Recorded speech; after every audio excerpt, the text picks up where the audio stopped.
কাতি বিহু যেহেতু আজি হৈছে কাতি বিহু তাৰ বাবে এনেকৈ আৰু কৌৰ চাকিবিলাক ৰেডি কৰা হৈ আছে।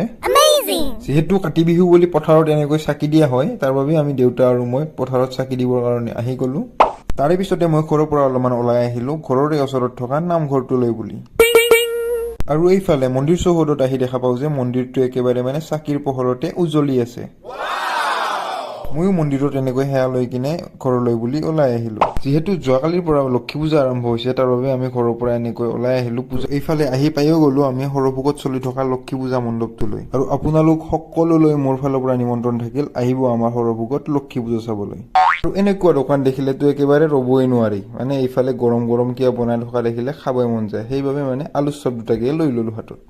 তাৰ ওচৰতে দেখা পালো মানে এখন পুচকাৰ দোকান, তো ইয়াতে বোলো অলপমান পুচকাও খাই লওঁ। আৰু পুচকা কাৰ কাৰ ফেভৰেট নহয় জনাবচোন। আৰু এইফালে আমিও ওলাই আহিলো এইটো মণ্ডপৰ পৰা। এতিয়া গৈ আছো সৰভোগ অঞ্চলতে চলি থকা আন এটি পূজা মণ্ডপলৈ।